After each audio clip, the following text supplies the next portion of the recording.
우리가 임원이 된다는 건 교회의 한 형제 자매가 되는 거죠.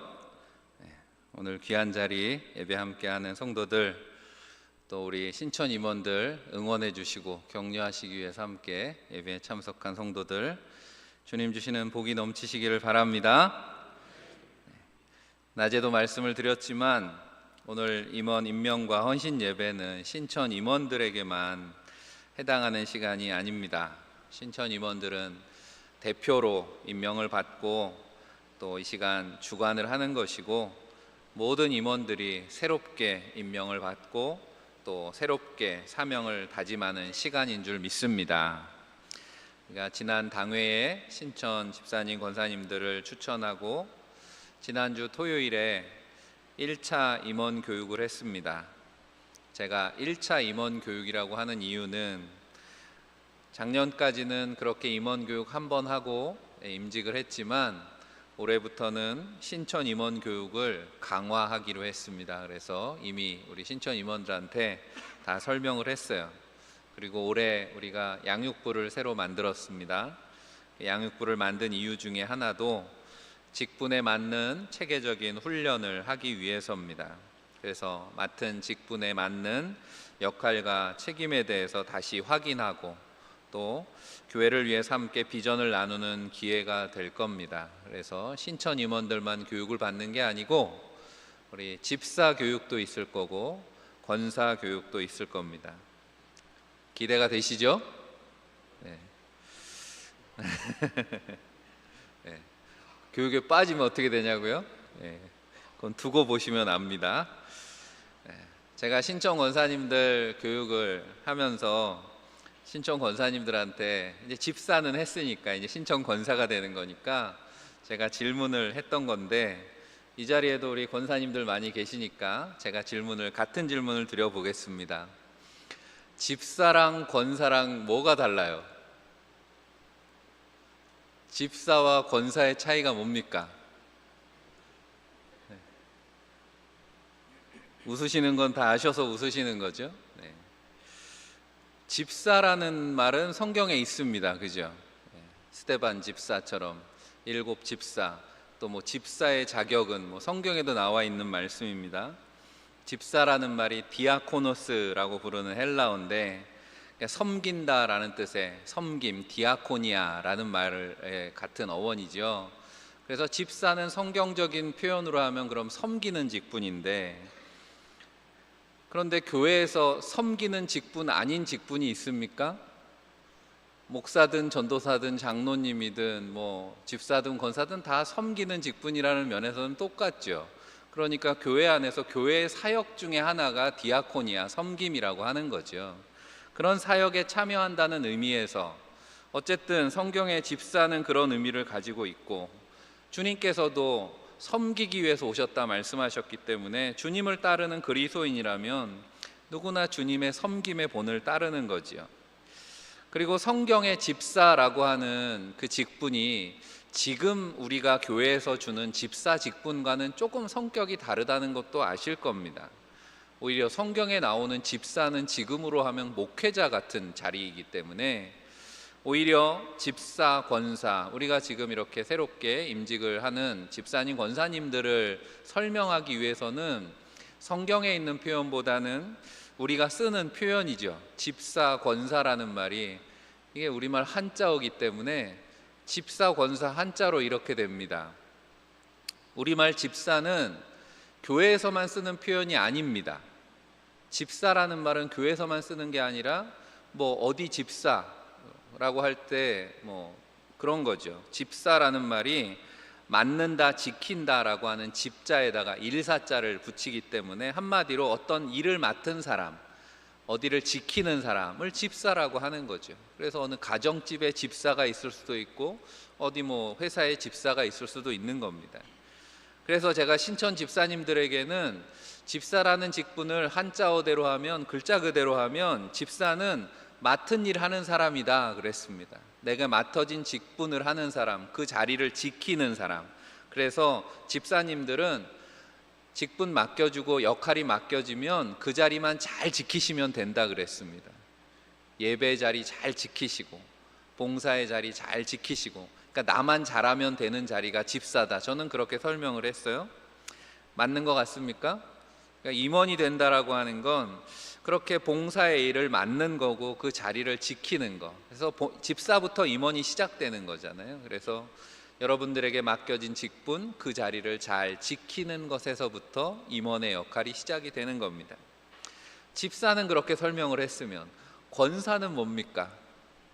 권사, 한자어로 권사죠. 권사라는 말이 성경에는 없습니다. 권사라는 말이 한자어로는 권할 권자예요. 영어에도 권사가 있는데 exhorter, 그래서 똑같이 권면하는 사람, 이런 뜻을 가지고 있습니다. 그러니까 권사는 어쨌든 권면하는 사람이라고 하는 거 하나는 알았습니다. 감리교 교리와 장정에도 보면 이와 관련돼서 권사의 여러 가지 직무가 있는데, 뭐 기도회를 인도하고 속회를 맡아서 성경을 가르치고, 그런 말 말고 권사의 직무에 이런 표현이 나옵니다. 신자들을 신방하고 낙심한 이들을 권면하며 불신자에게 전도한다. 이게 감리교 교리와 장정에 나오는, 제가 생각할 때는 권사에 가장 잘 어울리는 그런 표현인 것 같습니다. 왜냐하면 여기에 권면한다라는 말이 나오기 때문에, 그리고 권면한다는 말의 앞에 신자들을 신방하고, 이것도 권면이고, 불신자에게 전도하고, 이것도 권면이기 때문에 그렇습니다. 권사의 직무의 특징을 말한다면 한마디로 권면할 능력이 있어야 된다는 거예요. 집사의 사자는 그리고 한자어로는 일사자입니다. 근데 보셨지만 권사의 사자는 일사자가 아니라 선비사자를 씁니다. 이게 뭔가 의미가 다르죠. 일사자는 그냥 맡은 바 직임이라는 뜻이라면, 선비사자를 쓸 때는 그 일에 대해서 전문성을 가지고 있다라는 의미를 갖습니다. 그러니까 권사의 직무는 뭔가 좀 전문적이라는 거예요. 그래서 쉽게 말해서 알아야 가르치고 알아야 권면하지 않겠습니까? 기도를 인도한다고 하고 불신자에게 전도한다라고 할 때 최소한 믿음에 대해서, 복음에 대해서 이해하고, 또 내가 신앙적으로 경험할 신앙으로 경험한 간증이 있어야 그 권사의 직무를 감당할 수 있다는 거죠. 그러니까 권사님 정도 되면 은혜 받은 기억이 있어야 되고, 예수 그리스도가 나의 구주십니다라고 하는 뭔가 신앙의 체험, 확신이 있어야 된다라고 하는 거죠. 물론 신앙생활에서 경험보다 큰 능력이 없다고 생각합니다. 우리가 신앙 경력이라고 하는 건 무시할 수 없어요. 그래서 우리 권사님 정도 되면 그래도 신앙생활 10년 이상은 하신 분들이잖아요. 오래 신앙생활하고, 그런데 또 말씀하시기를 아유 목사님 저는 아는 것도 없고 배운 것도 없어요, 그렇게 말씀하시는 분들이 있는데, 저는 그렇지 않다고 생각해요. 왜냐하면 지금도 이렇게 말씀을 들으시잖아요.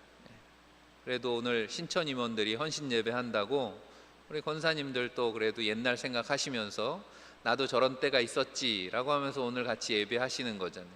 말씀을 듣습니다. 또 기도의 자리에 함께 하십니다. 그래도 새벽마다 또 금요일마다 권사님들이 와서 기도하는 자리를 지키시는 거죠. 잊어버리는 것 같아도 하나님은 손해보시지 않습니다. 여러분이 신앙생활하는 그 경력에 하나님께서 함께 하신 줄로 믿습니다. 로마서 말씀처럼 믿음은 들음에서 나는 거기 때문에 하나님의 말씀을 듣는 자리, 내가 주님의 이름으로 기도한 자리에 함께한 시간은 결코 헛되지 않은 줄 믿습니다. 오늘 신천 임원들도 기억하시기를 바랍니다. 여러분들이 하나님 앞에 예배하고 말씀을 듣고 기도하는 그 시간은 결코 헛되지 않다라고 하는 겁니다. 마치 아이들에게 가르칠 때 그러잖아요. 콩나물이 자라는 것처럼 내가 지금은 듣고 잊어버리는 것 같아도 우리 안에 믿음이 자라고 있다라고 하는 거죠. 시간 성령께서 우리 가운데 역사하시기 때문인 줄 믿습니다. 그렇게 집사, 권사가 된다라고 하는 것, 교회의 임원이 되는 것이지만, 제가 오늘 권면하기는 그렇게 교회 안에, 조직 안에 어떤 사역, 그렇게 사람의 직분이 아니라 주님의 제자가 되는 길에 서시기를 간절히 바랍니다. 그래서 오늘 말씀 제목을 제자가 되는 길이라고 잡은 겁니다. 우리 신천 임원들이, 또 이 자리에 함께한 우리 사랑하는 모든 임원들이 주님의 참 제자가 되는 길에 서시기를 간절히 바랍니다. 요한복음 8장 31절 32절 말씀에 너희가 내 말에 거하면 참 내 제자가 되고 진리를 알지니 진리가 너희를 자유롭게 하리라 말씀하셨습니다. 오늘 헌신을 다짐하는 임원들, 주님의 참 제자가 되시기를 다시 한번 간절히 바랍니다. 제자가 되는 길은 주님의 말씀에 거하는 것이다 라고 주님께서 말씀하셨잖아요. 그래서 오늘 주님이 하신 말씀을 전하는 가운데 저와 여러분들 제자가 되는 길에 한 걸음 더 나가는 시간이 되시기를 간절히 바랍니다. 첫 번째로, 제자가 되는 길은 은혜의 길로 한 걸음 더 나아가는 것입니다. 한번 따라해 봅시다. 은혜의 길로 한 걸음 더. 제자가 되는 길은 은혜의 길에 들어서는 겁니다. 제가 이 찬양을 특별히 특송을 하시라고 말씀드린 건 아닌데 오늘 신천 임원들이랑 코드가 잘 맞은 것 같습니다. 은혜를 찬양했잖아요. 맞습니다. 우리가 임원이 된다라고 하는 건, 제자가 되는 길은 은혜의 길에 들어서는 겁니다. 올해 표어에도 한 걸음 더에 담긴 의미이기도 합니다. 하나님의 은혜에 한 걸음 더 나아가는 것입니다. 한 걸음이라고 하는 것이 우리가 그저 매일매일 걷는 일상을 생각하면 한 걸음이 특별하지 않을 수 있습니다. 매일 반복되는 걸음이라는 의미가 될 수도 있는 거죠. 하지만 여러분, 한 걸음이 때로는 결정적인 상황이 놓이기도 합니다. 그 한 걸음에 변화가 일어나는 상황이 있다는 거죠. 같은 길을 갈 때는 한 걸음의 차이를 잘 못 느낄 수 있지만 언제 우리가 변화를 느낍니까? 경계를 넘어설 때라고 하는 거죠. 경계를 넘어설 때는 그 한 걸음이 엄청난 차이를 가지고 오는 겁니다. 계단을 오르는 것 같은 거겠죠. 한 걸음에 계단을 오르는 거잖아요. 우리의 위치가 바뀐다라고 하는 겁니다.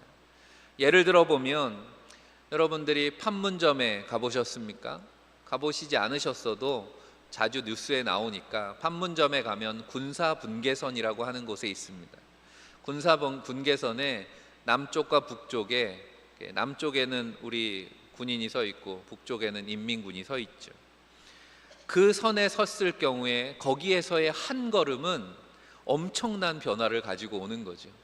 군사분계선에서 한 걸음은, 북쪽으로 한 걸음을 걸으면 공산 독재 국가에 들어가는 것이고, 남쪽으로 한 걸음을 걸으면 자유 대한민국에 들어오는 겁니다. 그만큼 거기서의 한 걸음은 결정적인 차이가 있다라고 하는 거죠.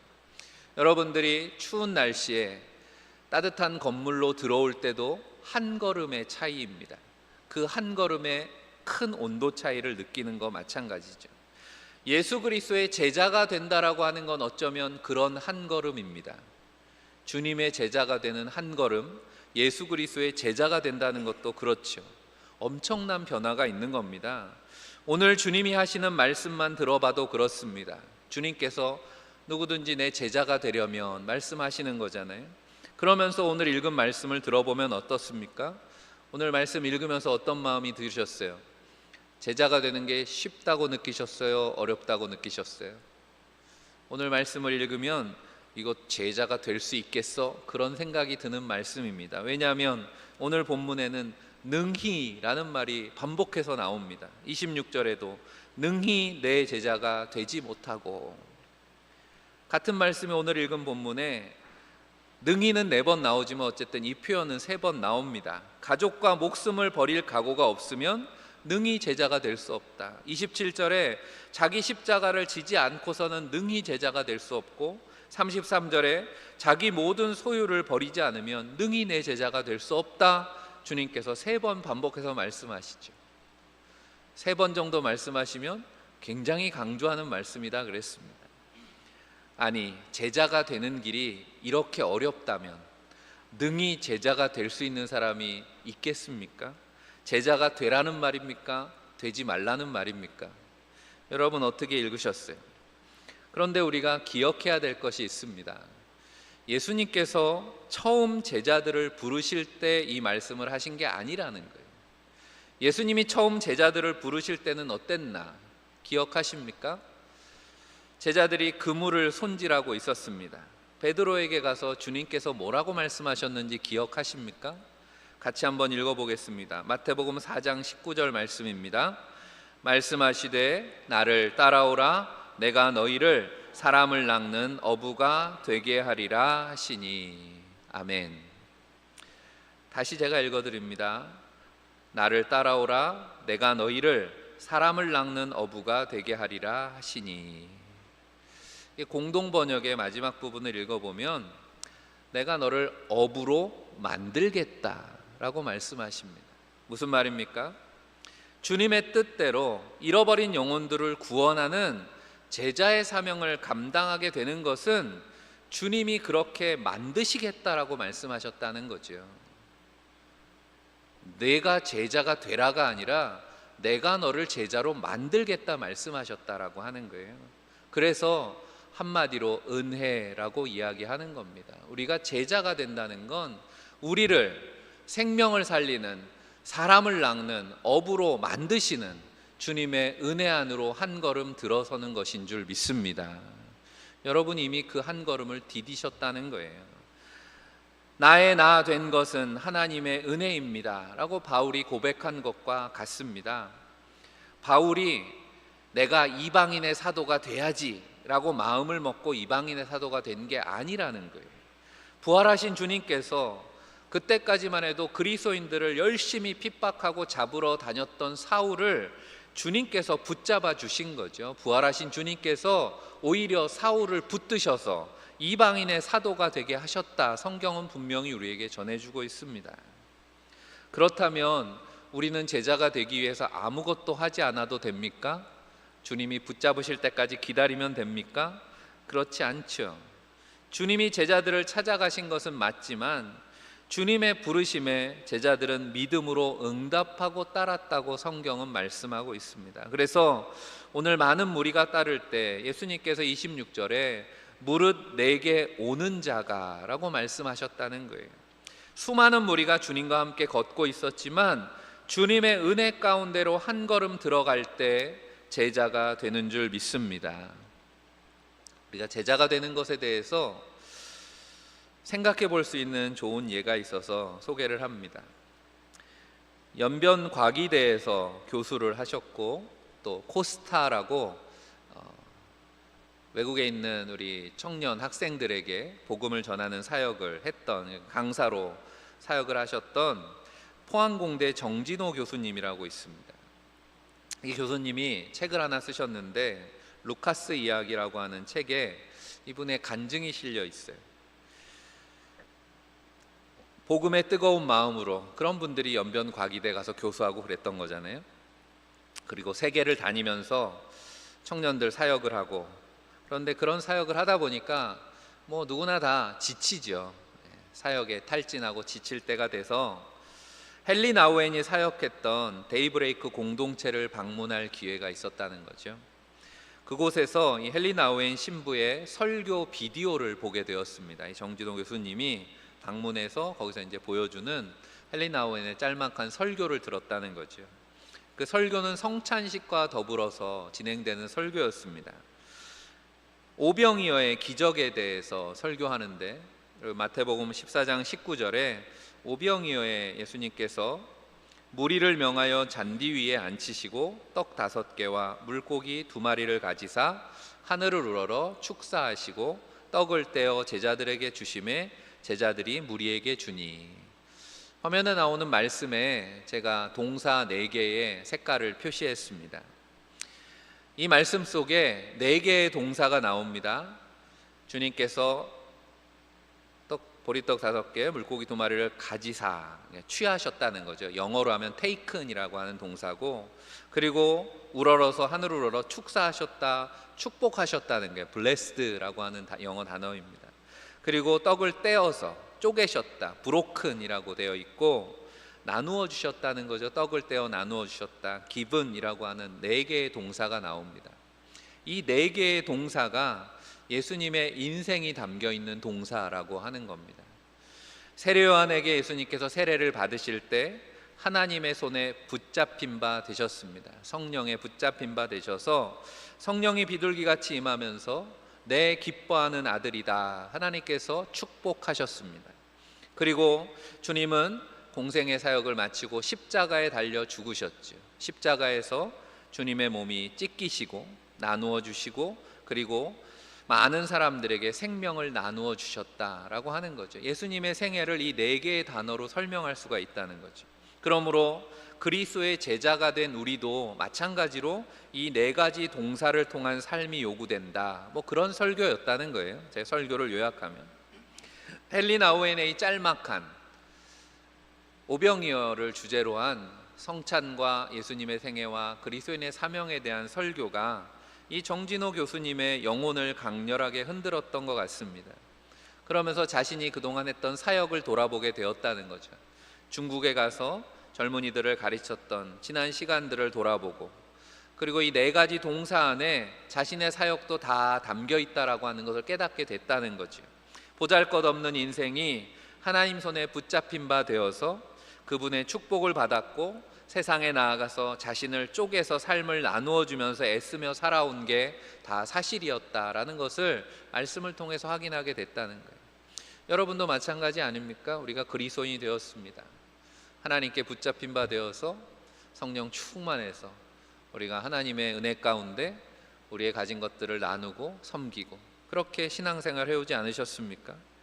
그런데 이 정준호 교수님이 그때 왜 그런데 내가 이렇게 힘들까? 왜 내 안에 기쁨이 사라졌을까? 스스로에게 질문을 해보게 됐다는 거예요.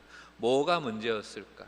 이 네 가지 동사 중에 어떤 동사에 문제가 생긴 걸까? 깨닫게 됐다는 거예요.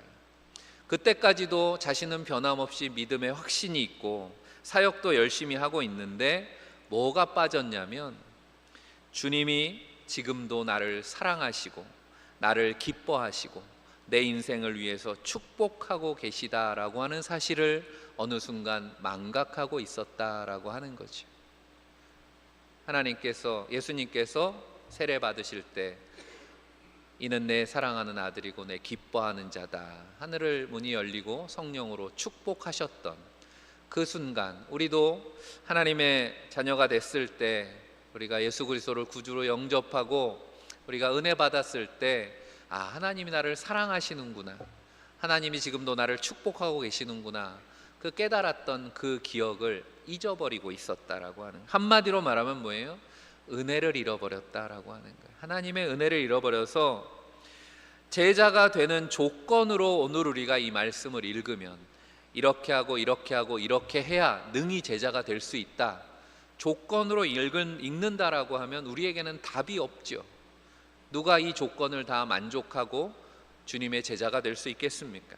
하지만 주님의 은혜 안에 한 발짝 들어가는 사람에게 일어나는 변화라고 하는 것을 우리가 그렇게 말씀을 읽으면 이해가 되는 거예요.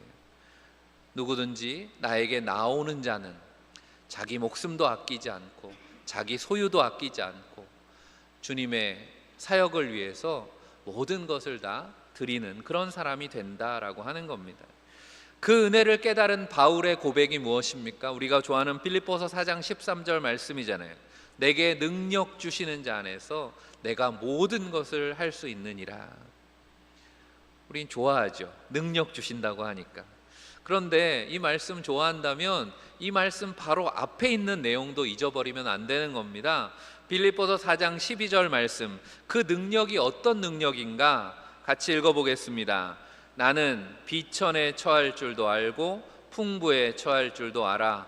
모든 일, 곧 배부름과 배고픔과 풍부와 궁핍에도 처할 줄 아는 일체의 비결을 배웠노라. 아멘. 능히 제자가 되는 길이 여기에 있습니다. 우리에게도 은혜가 넘치면 자연히 우리가 어떤 상황, 어떤 처지 놓여 있든 감사가 넘치게 될 줄로 믿습니다. 그래서 범사에 감사하라 말할 수 있었던 겁니다. 환난을 당하면 기뻐하라 말할 수 있었던 것입니다.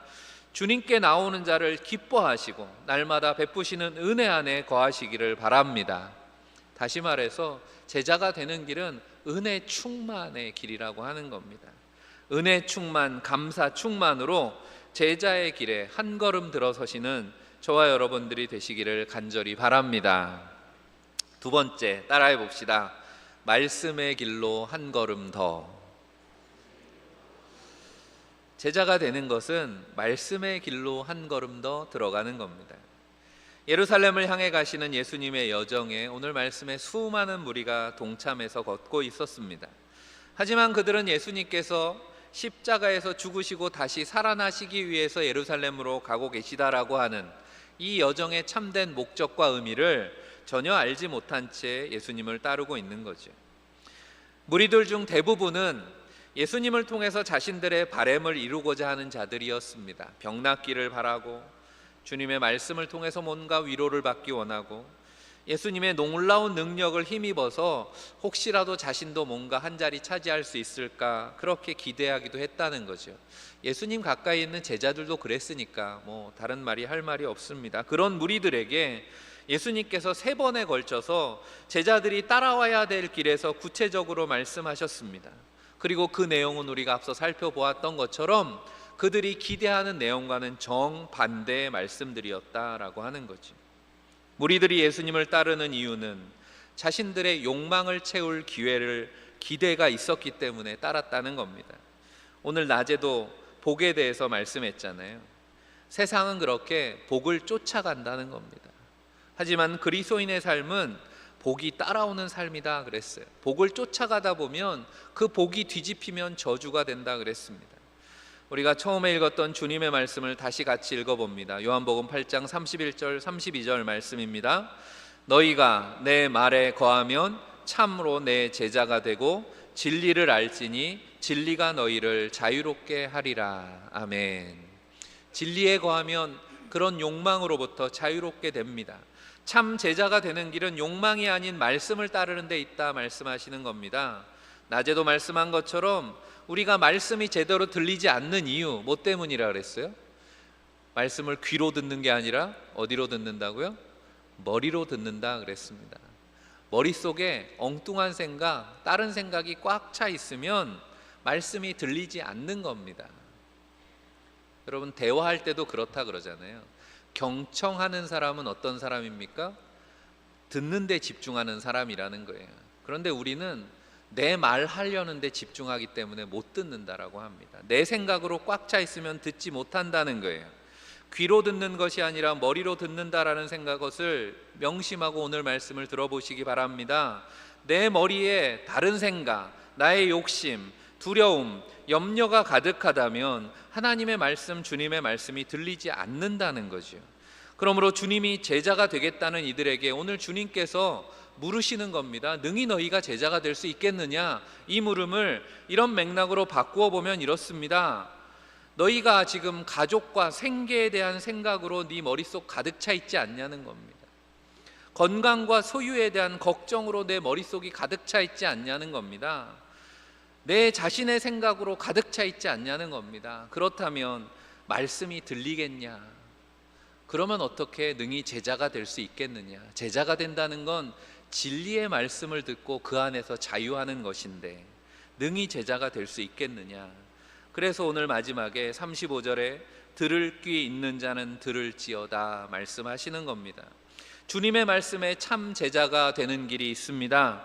말씀이 들리기 시작할 때 우리 안에 있는 모든 걱정과 문제들이 풀리기 시작하는 줄 믿습니다. 주님의 말씀이 들릴 때 우리에게 자유가 있습니다. 다시 말하면 말씀에 한 걸음 나아간다는 건 말씀 충만의 길로 가는 거죠. 말씀 충만으로 제자의 길에 한 걸음 들어서는 저와 여러분들이 되시기를 바랍니다. 마지막은 따라해 봅시다. 예수의 길로 한 걸음 더. 은혜의 길, 말씀의 길은 예수의 길로 이어지는 겁니다. 어떻습니까? 제자가 되시겠습니까? 웬만한 각오 없이는 제자가 될 수 없겠죠. 그래서 주님은 망대를 세우는 사람, 전쟁을 준비하는 사람의 예를 들어주신 겁니다. 이게 가능한 일인가? 이게 승산이 있을까? 내가 제자가 되는 일이 나에게 유익이 있을까? 따져보라는 거죠. 끝까지 감당하지도 못할 바에는 시작하지도 말라 이야기하시는 겁니다. 그런데 정말 시작하지 말라는 이야기일까? 제자가 되지 말라는 이야기일까? 그게 아니죠. 너희가 제자가 되려느냐? 그러면 제대로 되라는 거죠.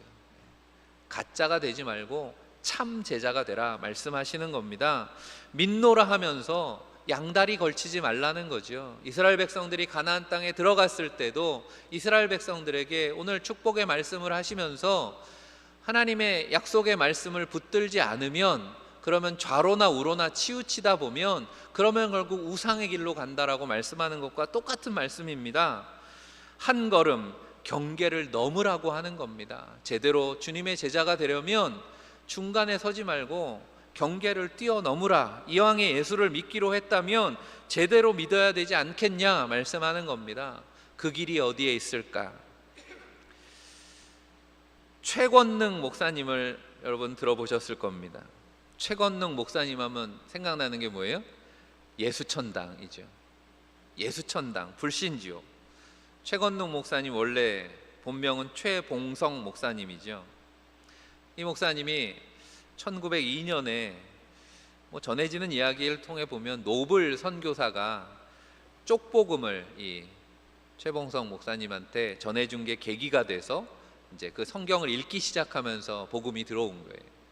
그러다가 꿈을 꿨는데 불벼락에 맞아 죽는 꿈을 꾸고 깜짝 놀래가지고 회개하고 그리스도를 믿게 됐다고 합니다. 그리고 나서 이 목사님이 복음을 전하기 시작합니다. 평양 시내에 다니면서 우리가 아는 것처럼 예수천당 불신지옥하고 다닌 거죠. 이 최권능 목사님의 전도를 듣지 않은 평양 사람은 없다라고 이야기하는데, 최권능 목사님에 관한 유명한 일화 여러분도 들어보셨을 겁니다. 하루는 거리를 지나가는데 여느 때처럼 한 발짝 걸을 때마다 예수천당 불신지옥을 했으니까 예수천당 불신지옥 힘차게 외치느라고 옆에 지나가던, 그때는 일제강점기 때니까 길에 일본 군인들도 지나다니는 거예요. 일본 군인 타고 가던 말이 깜짝 놀래가지고 예수천당 그러니까 말이 힝 놀란 거예요. 그래서 말에 타고 있던 군인이 떨어졌습니다. 큰일이 났죠. 화가 난 군인이 최 목사님을 끌고 갑니다. 그래서 데리고 가서 매질을 하는 거예요. 고문을 합니다. 매에 맞을 때마다 목사님이 어떻게 했을까요? 찰싹하면 예수천당 하는 거예요. 살살 때리면 예수천당 하고, 세게 때리면 예수천당 하고, 그렇게 때릴 때마다 예수천당을 하니까 군인도 나중에는 지쳐서 넌 어떻게 건드리기만 하면 예수천당이냐 그러고 물었다는 거예요. 그랬더니 이 최권능 목사님이 뭐라고 대답했어요? 내 속에는 예수밖에 들은 게 없어서 건드리기만 하면 예수가 나온다, 이렇게 대답했다는 겁니다. 제자가 된다는 건 그런 것 아닐까? 내 안에 예수를 채우는 것입니다. 예수의 길로 가는 것, 예수로 충만하게 되는 것입니다. 내 안에 예수가 충만하면 나는 능히 제자가 되는 줄 믿습니다. 왜 그렇습니까? 예수 충만은 곧 성령 충만이기 때문입니다. 성령 충만이고 능력 충만이기 때문입니다. 주님이 부르신 제자들이 예수로 충만하게 되었을 때 어떤 변화들이 일어났는지 우리는 잘 알고 있습니다.